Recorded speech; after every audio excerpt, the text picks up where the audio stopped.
First, I want to bring up a couple of off-topic topics, and the first of these off-topic topics is something I just noticed today, and I just noticed that nearly all of my leg hairs and almost all of my arm hairs are gone. I guess that's what you expect from chemo, but I'm not really upset about it, but I'm just kind of surprised that it just snuck up on me in a way. And the second off-topic topic I want to bring up is the latest episode of Under the Dome. Yeah, I'm probably not the first to say this, but I'm very pissed off that they killed off two awesome characters. Yeah, I'm pissed off about that, but yeah, damn you, Stevie King or whatever.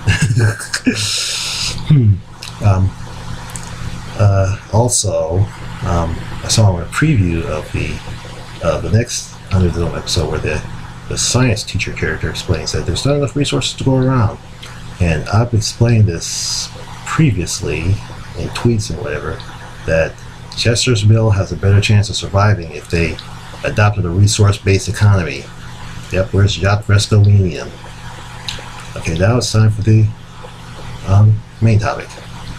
The main topic, of course, is the Men's Conference, which I attended recently, and I was only able to attend two out of the 3 days there, and now I want to focus on the final day of the conference. And on that final day, I ended up participating more than the previous day.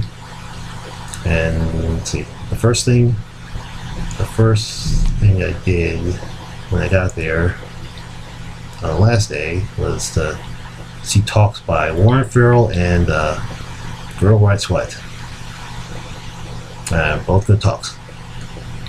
And after the Girl Writes What talk, I went to the Badger table, the Honey Badgers table, to be more precise. Out there, I ended up, let's see these notes here. I ended up meeting Jerry the Other, another notable YouTuber and MRA, and Jonathan Taylor, who operates the Voice for Male Students group. For some reason, I didn't realize it was him at first, even though his voice sounded familiar and his name sounded familiar. And then later on, I realized that was who it was, and if it was, it would have been a bigger deal out of meeting him and stuff. Let's look at another thing.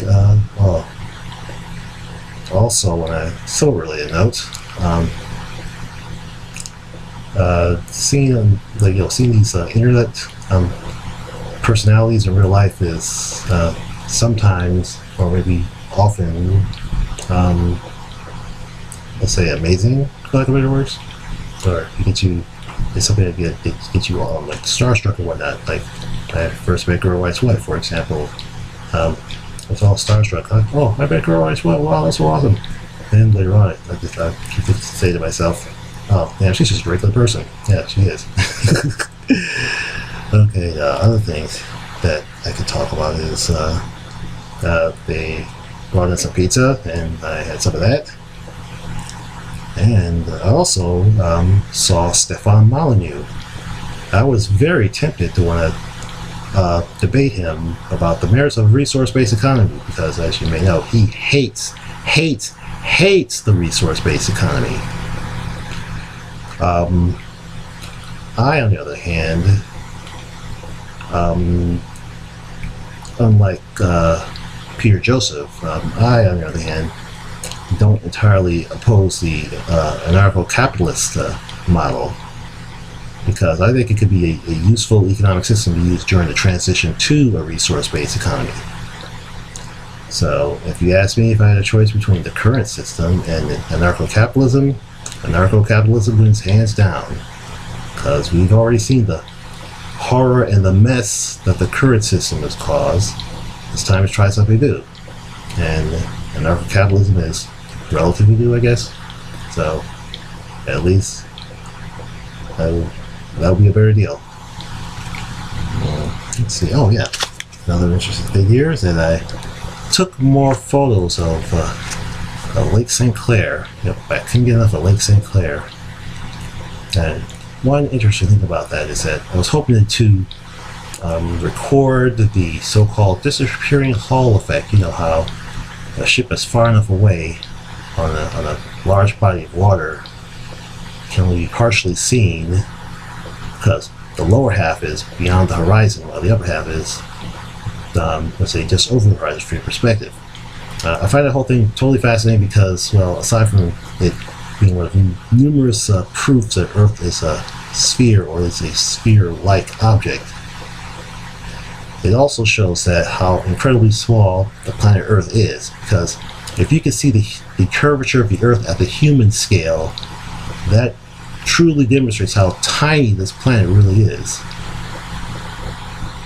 Let's see, what's this other thing here?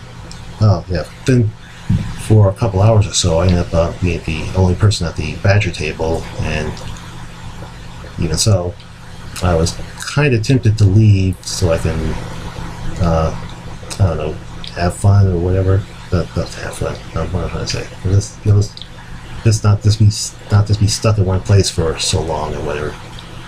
But I decided to do the right thing, and it turns out that my staying there was a good idea after all, because a couple of people did come to buy some Badger merchandise, and nobody was at the table. Was at the table to, you know, we wouldn't be able to sell it or what have you. Final panel. Oh yeah, there's final panel. The final panel of the event had a number of speakers on at the same time. One of them include Jonathan Taylor, Paul Elam, Warren Farrell, and along with Janet Judgy Bitch Bloomfield. And that was good. There was a good talk they had there, where their theme, or I'll say theme. Their theme was activism, and I got a chance to ask the panel a question, and I think the question I asked was something like, "How can an activist counter the opposition generated by the corrupt news media?" And Paul Elam basically said, "We are the media, thanks to the internet." And I think he eventually mentioned that the mainstream media is becoming more irrelevant anyway, and that sort of thing. Oh yeah, so another thing is that I remember seeing Aaron Pitsey there. Didn't get to actually meet her, but at least I was like within 20 feet of her or some sort of thing. Yeah, that was a good deal. And of course, that panel discussion was the final event for the men's conference, and I was kind of surprised that there was no earth-shattering kaboom, terrorist attacks and whatnot. And as history has shown, the men's conference has gone completely, nearly as planned. And without any major disruptions, or very few disruptions, very few disruptions. Anyway, there's whatever disruptions are probably minor, but from my perspective, I didn't really notice much in the area of disruptions. I did hear that like one or two feminists were protesting the event, but I didn't really see them or whatever. But protests. I mean, I didn't expect there to be protests, but for it to be so small was a surprise to me. Yeah. Okay. Not long after the event was over, I ran into Judgy Bitch, Janet Bloomfield, and it was turned out to be a short, brief, but pleasurable experience, I'll say.